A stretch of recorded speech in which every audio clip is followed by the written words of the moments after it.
Yes. Welcome back to Bite-Sized B2B Marketing, where our aim is to give B2B companies easy to digest tips to help improve their marketing efforts.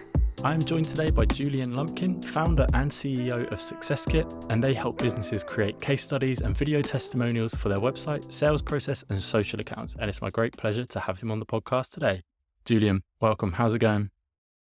Great. Glad to be here, Steve. Nice. Yeah, I appreciate you taking out time out your day to come on here today, and we'll be talking about how companies can create and use customer success content such as case studies to improve their marketing and sales. And to kick it off with the first question, nice easy one hopefully, is what is customer success content and why is it important for B2B companies? Yeah, so in the B2B world, customer success content refers to any content that defines or explains how your customers describe working with you. So in the simplest form, that could be a quote on your website. Most companies have at least that, just a client giving a quote. Some of the more formal versions that we work with are case studies and video testimonials, audiograms, anything that's going a little bit deeper into that customer story. Amazing. And in terms of diving specifically into the written case study, what are the core key components of a good case study? Yeah, so I'll start by giving you the kind of most standard format for a good B2B case study. And you want to have some flexibility. You don't want it to be too templated. But a good starting point to think about is the old kind of idea of problem, solution, result. So the first introduction to the case study can describe the client's situation or problem or challenge, what they were struggling with, what opportunity they might have been missing, what was going on in their business that made, prior to the solution, that made them even look and consider a solution like that. The next section, solution, is pretty self-explanatory, where you describe how you help that client, whether it's a service, a product, if it's a product, more how they use it. And then finally, results or benefits.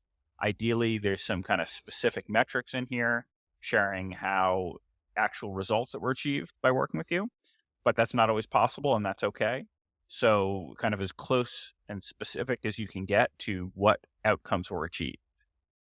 And this might be a bit of a it depends question, but when I was thinking there about you have those different sections with the problem, the solution, the results, I was thinking, is there like an average word count, or is there like an ideal length for a good case study? Yeah, I think so. And I've, in addition to the work we've done for our clients, I've spent a lot of time just looking at what the top 100 B2B companies in the world do. And of course, it varies situation to situation. But the most common kind of full case study we see is somewhere between 600 and 1,000 words. Now, you can take that content and turn it into a one-pager, take snippets out, but that kind of core full case study is typically in the 600 to 1,000 word range. Nice. Yeah, it seems like from having judged and looked at kind of other state case studies and looked at other websites, it does seem to be that kind of standard length. It gives you justice, lets you dive into the problem enough. And if anything, it could be one of those exercises where you've probably got a lot more and you need to kind of cut it down to make it a bit more readable rather than having a wall of content that no one's gonna read. And I suppose, is that a key part? Is formatting a key part within these case studies to kind of keep people engaged? Exactly. And, the word count of 600 to 1,000 words is enough. It's enough room to really describe a real story. So it's not just like, hey, we like working with them. It's enough time to really get into what actually happened, but it's intentionally not enough room to go into every little detail, every little product feature used. That's just not important, and that's not what makes a case study interesting. So one of the things you have to do is, in a case study, usually, assuming it's a kind of somewhat complex solution you provide, is prioritize. Because if you've got a super happy client, you could talk for, or write for pages and pages and pages about all the little things you do. But it's more important to focus on the biggest things that the client describes as their own problems, how they talk about the solution, and the results and benefits achieved. Nice. And that kind of follows on to, because one of my questions, classic question, is always like, what is the most common mistake you would see with case studies? And does that tend to be the most common mistake, or are there any other ones? There's one really big overarching general mistake that we see all the time. And that is the company, and it's usually the marketing department, trying to over-engineer the case study to hit on their exact marketing messages. And this is something we see all the time. And it makes sense because most of, your marketing content when you're creating a website, maybe writing a white paper, blog posts, you have messaging and you have a strategy. And it's not to say that case studies can't fit into that strategy, but what makes a case study powerful is you sort of step outside yourself and stop talking about things in your own language and let the customer's voice shine through.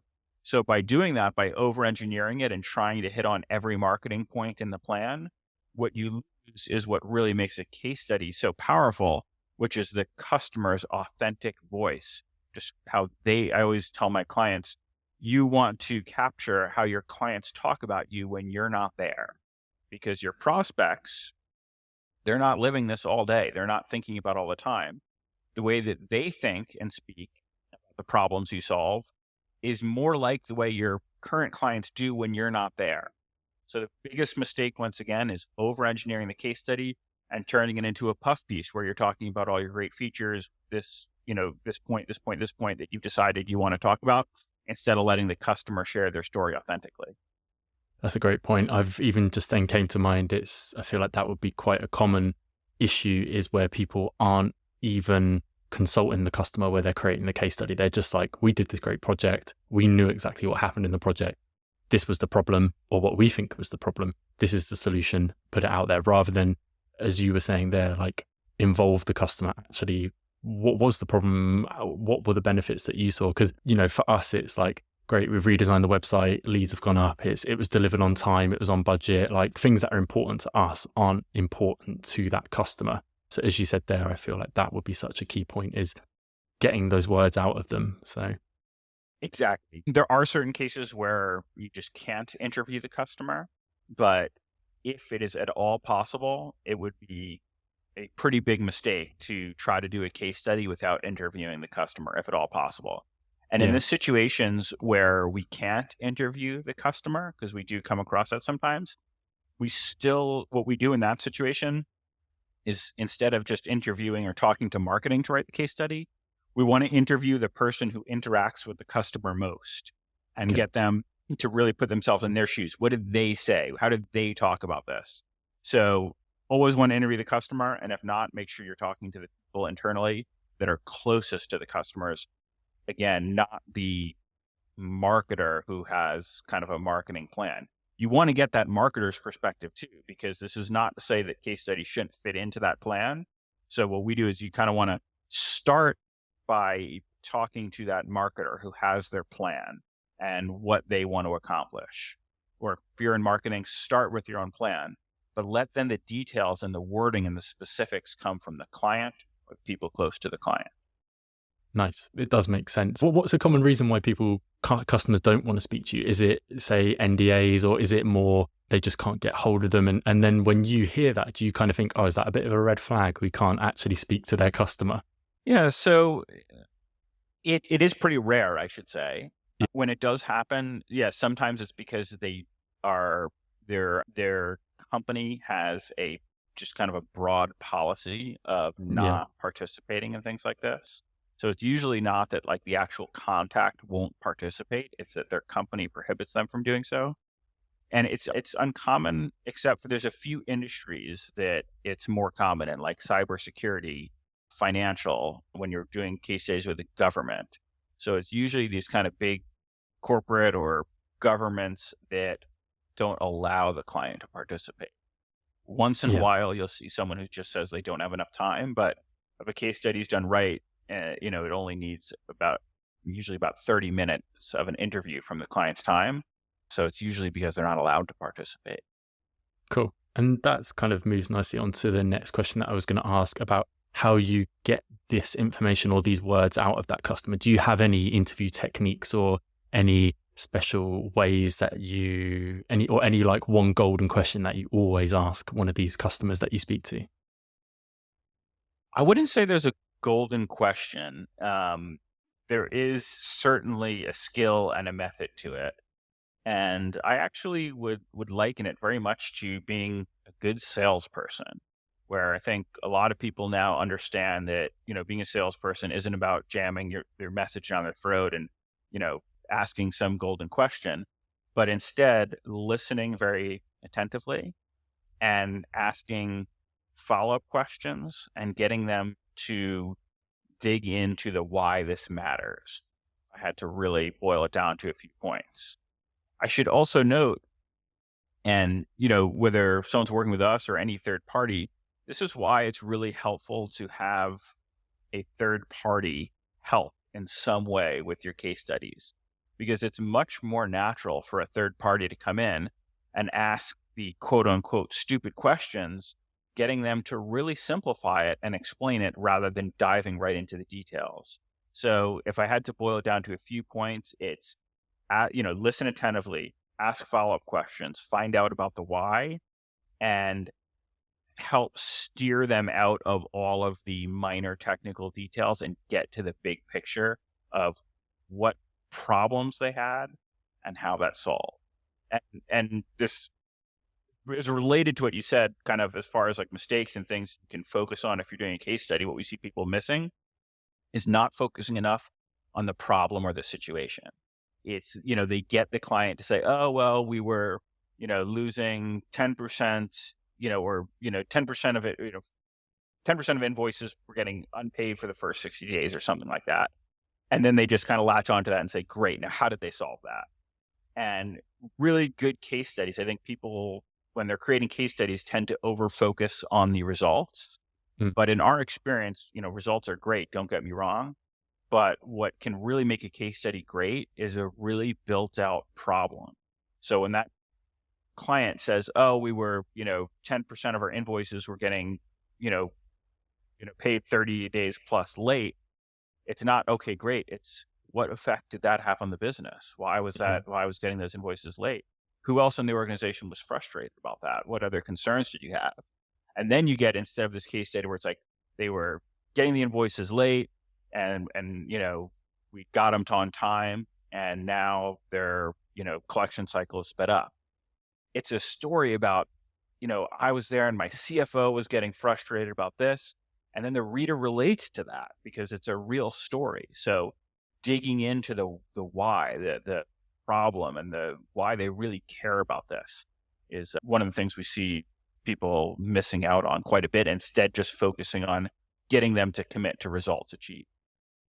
Yeah, I like that. And one of the things that stood out the most there was just the stupid questions. I can imagine me going to a customer that we've been working with for a couple of years and saying like, so what is the problem that we help you with? And they're like, what? Hold on. Do you not know what you've been? And it's like, if you've got that third party, you can ask that question and then they'll be like, okay, great, but it's a third party. They don't know. Here you go. This is the problem. And as you said, that would also avoid my bias because I'm like, I know the problem. They tell me the problem, I jump on that specific thing. Whereas you would be like, oh, wow, that's very interesting what you said over here. And then kind of pull on the thread, I suppose, and get that out of them. So exactly. And it's not that uncommon that my client, when we do a case study for them, ends up a little bit surprised by, when we say, like, if you had to boil it down to a few sentences, that they think about things differently. And that's, really valuable information. And you want to go with what the client says. Perfect. And moving a step back a little bit, I suppose, but onto the process and just keeping it quite top level, what does the process look like step by step when you create a case study for a B2B company? Sure. So we start by having our client fill out a background or objectives form where we ask questions about where they intend to use the case study, what their priorities are for the case study, how they would talk about the solution, any results they know about. So again, I was talking a lot about how we want to keep the focus on the client, but we want to begin with, what are the key objectives from the client, from our client, that is. Yeah. We then do a 20 to 30 minute interview After, of course, reviewing everything with the case study subject, my client's client, it's recorded and transcribed. We use what we have to write the draft of the case study. If we have follow-up questions, we can ask it to them. Our whole team reviews it. So we really believe in having a lot of people kind of look at it and, poke holes and see if we can find ways to improve. We then send it to our client for their initial review and approval. We then design it, send it to the case study subject for their review and approval, implement all edits, and then send it back to the client as complete, at which point the core case study is complete, and then can look at kind of creating some different formats based on that content once it's approved. Nice. Amazing. And in terms of if we've completed lots of projects, how would you say go about selecting specific projects to get turned into a case study? Let's say they were fairly similar and they focused on the products we wanted to push as such. Like, how would you go about figuring out which one's the best one to produce one on? Yeah, this is a conversation I have with my clients all the time. So we're talking about a situation where you have, let's say you can only budget the time and money for, 5 or 6 case studies, and you have dozens of clients that would participate. This is where I'd kind of start with your overall sales and marketing strategy Mm. and try to understand what are the most important elements you're going after, how your prospects think and segment themselves, and use that to kind of build some sort of super simple matrix, depending on how many we're talking about, of saying like, okay, we know, even if the project is similar, we know that this is a really simple example and probably actually the most common way we'll think about it. We know that people only, generally want to see case studies from within their industry. So even if we've built the same similar style website and did the same project, if I'm talking to a client in manufacturing, they want to see a case study from someone in manufacturing. So I might pull out the 2, 3, or 4 different industries that are most common. For some companies, instead of industry, it's size of client. Sometimes it's geography.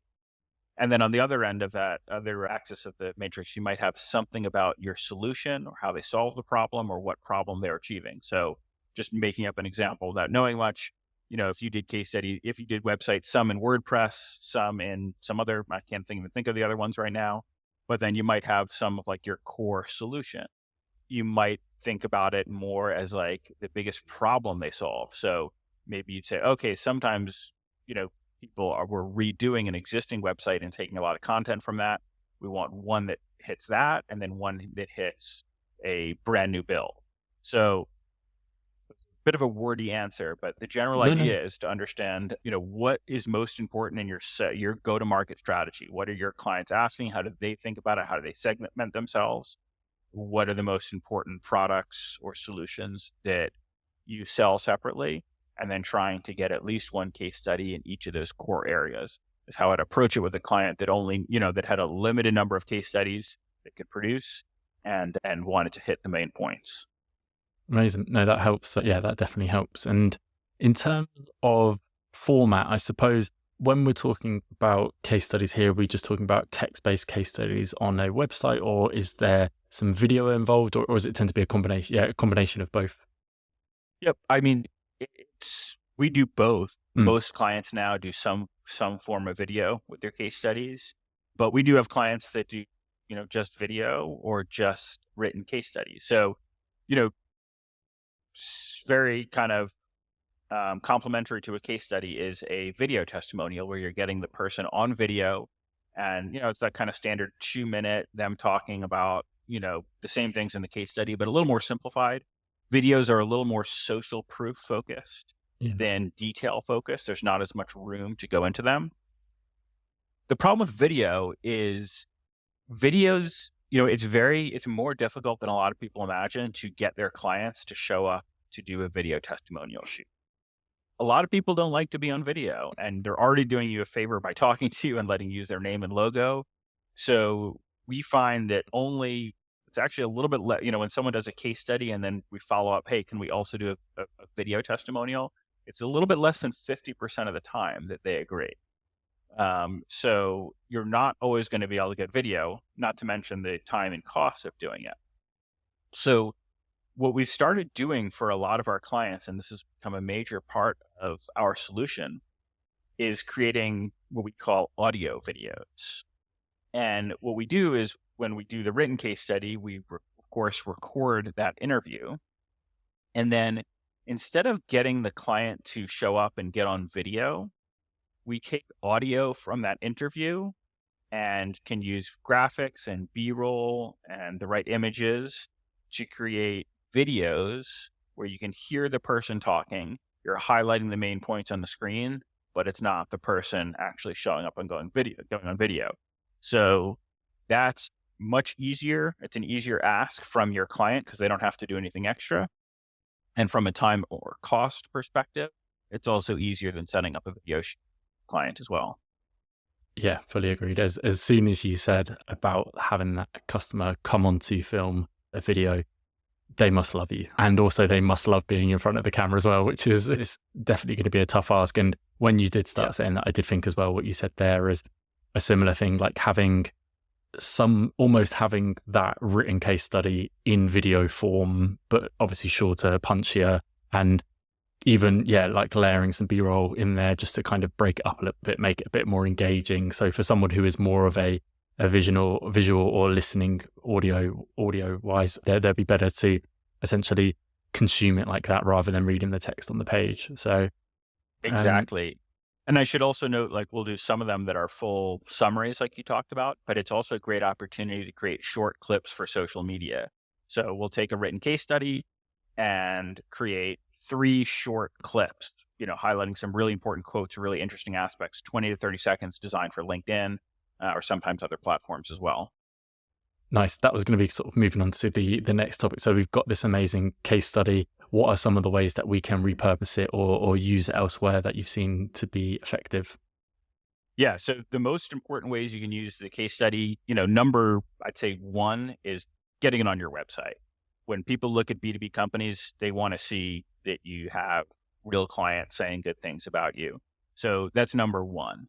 Number 1A is actually in your sales process. So to make sure your sales team has access to these case studies, they are really, there's all sorts of ways sales reps can use case studies in the sales process, everywhere from prospecting to demoing to overcoming objections, sometimes to lower the need for reference calls.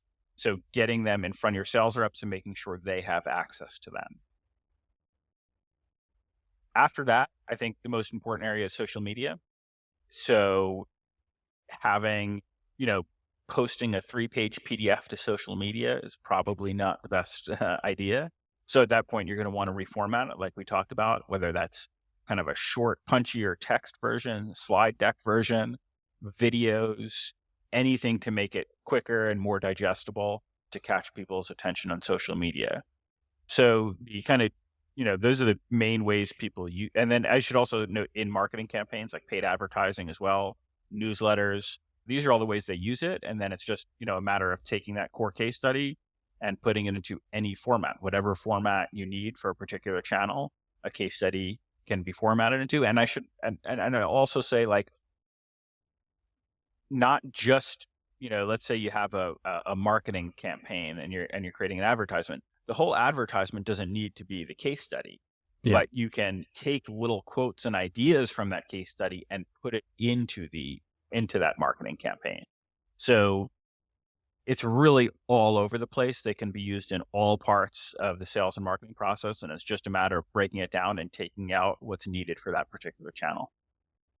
Perfect. Yeah, that sounds like a good plan. And you mentioned there as well about sales utilizing it. And I know when we previously spoke, you mentioned that your background was in sales. So it'd be cool just to dive into a little bit more of that topic and how can case studies specifically support the sales process or the sales team within a company? Yeah, like you said, that, people are often surprised to hear that I never worked in marketing and never was writing case studies. I got to this because I was in sales myself and then in charge of a sales team at a technology company. And what I saw is the best sales reps used examples of customer success all throughout their sales process. And just like I've talked about as far as like formatting, same is true in a sales process. It wasn't just, oh, let me just send this prospect a bunch of PDFs or a PDF. What the best sales reps did is two different things better than most salespeople do. One, they tailored the success stories that they were talking about based on the client. So they didn't just say, here's our, here's a case study, here's a case study. They learned what that prospect cares about and then shared specific relevant stories. Now, often you need to have more than 6 case studies like we talked about earlier. Otherwise, it's just going to be, oh, you're in manufacturing, here's the manufacturing case study. Mhm. But for my best clients, we're building 30, 40, 50 case studies.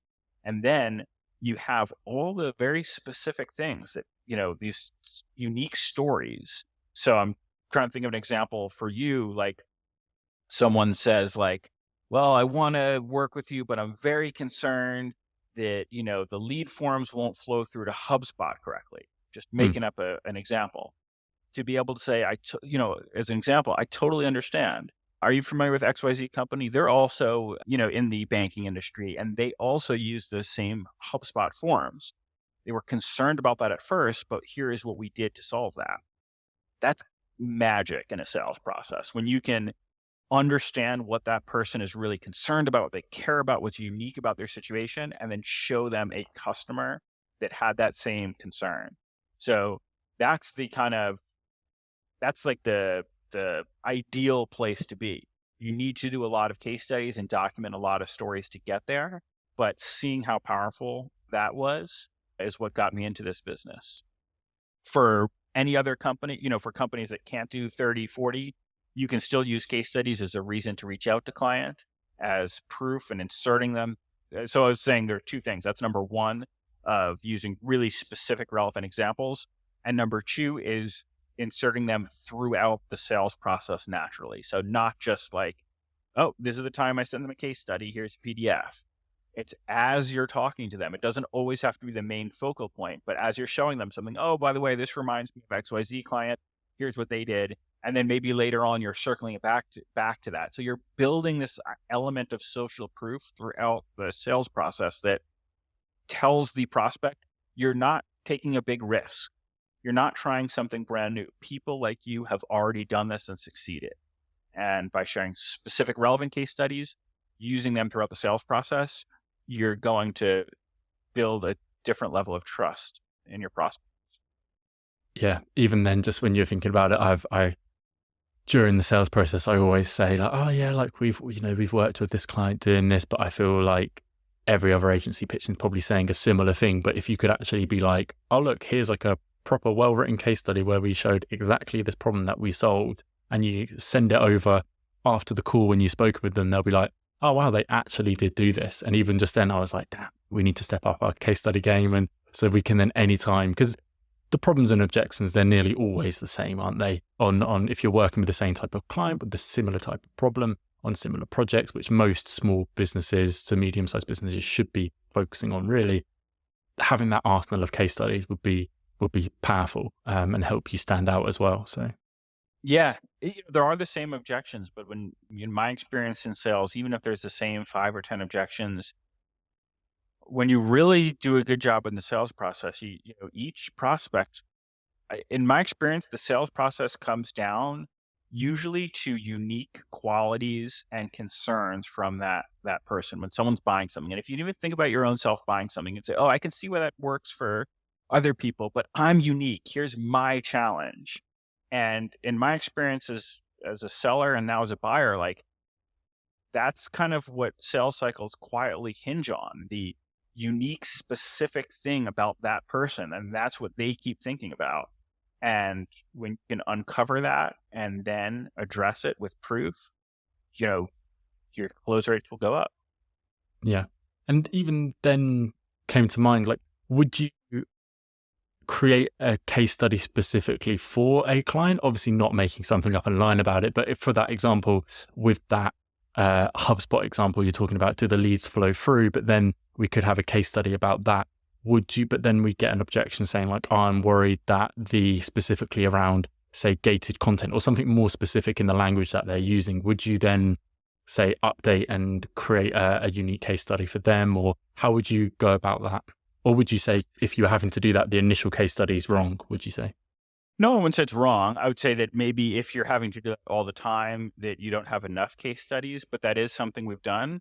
What you need to do in that case, and we do this for our clients, is have all of those interviews documented and stored so that if you want to retouch a case study to focus on a different element, you still have the interview and the clients, the case study subject's words talking about it so that it can be authentic.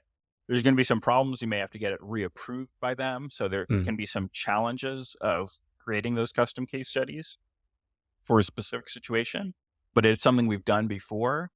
And I think the idea is to have all the information documented, talk about it, and be able to reference that. And whether or not you actually update the case study to focus on that specific point is a personal decision that you don't actually necessarily have to do.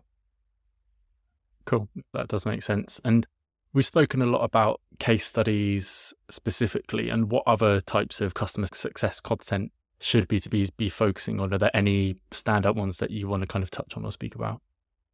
Well, after the case study, I'd say the video testimonial, like we spoke about, is the big one.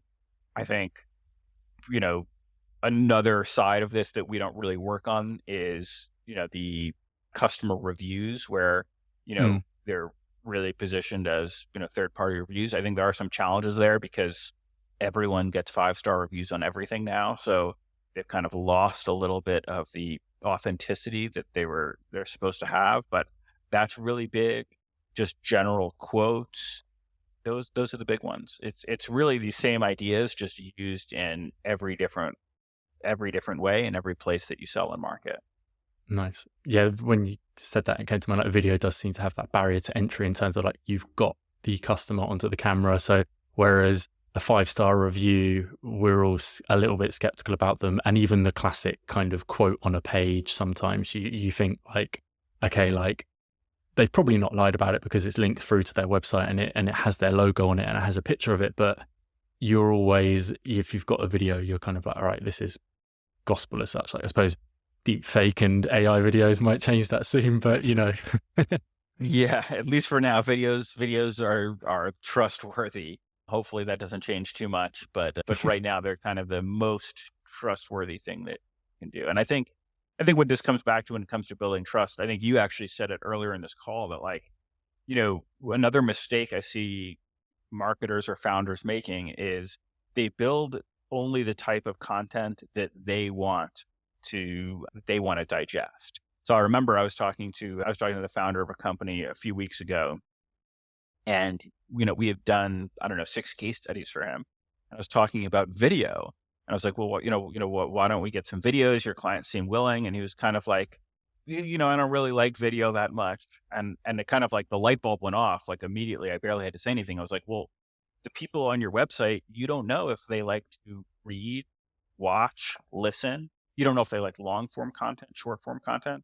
So I think the important thing here is that, like, everyone has their different preferences of how they digest this content, and not to focus on just one because it's what you like, but understand that you don't know person coming to your website might like long form content. They might like short form written content. They might like audio only content. You don't know. And the idea is that to give them all the options and put it in front of them. So no matter how they like to digest information, they're going to find out about your happy clients. exactly. And we had a conversation a couple of weeks ago as well, similar to this, where we were talking about when you're about to spend thousands upon thousands of pounds on a bit of software or a product or anything, even in your personal life, you tend to consume all of the content you can to make sure you're making the right decision. So stereotypes such as the user only skims the page and stuff like that might be relevant, very high up the funnel. But when they're becoming to make this purchasing decision and their career is on the line, their promotion is on the line, more money, keep the family over their roof, get a bigger house, like all of this stuff comes into it. Like, the behavior is going to be very different to the stereotypical, like, yeah, they follow the F pattern and they just skim the page. So yeah, those, I feel like something we spoke about a couple of weeks ago I where mean, it's, most of us won't spend $10 on Amazon without looking at some yeah, reviews first. So, yeah, it's like when you're buying a $50,000 software that, you're going to be judged on for the next few years, like, how are you not going to try to understand how many people similar to you have already made this decision and what they thought about it? Yeah, that's so true. Yeah. Even just bought like a new harness for the dog the other day, and I was reading everywhere possible because it's, obviously that is a bit more serious because it has some implications for the dog's safety, but even still, it's a £20 purchase. And I spent ages making sure it was the right one before I even ordered it for Amazon, which I trust, I use all the time, but because it was that specific product, it meant a lot more, I suppose. So I've gone down the exact rabbit hole of the different dog harnesses. It's yeah, there's a lot of there's more options than you would think, right? way too many, way too many. So all complicated. And just touching there as well, one of the final bits we'll kind of go through is on video. And do you need this full studio production setup, or is one of the easiest ways just jump on a Zoom call, record it as well? Like what kind of quality do you need to keep that authenticity, I suppose?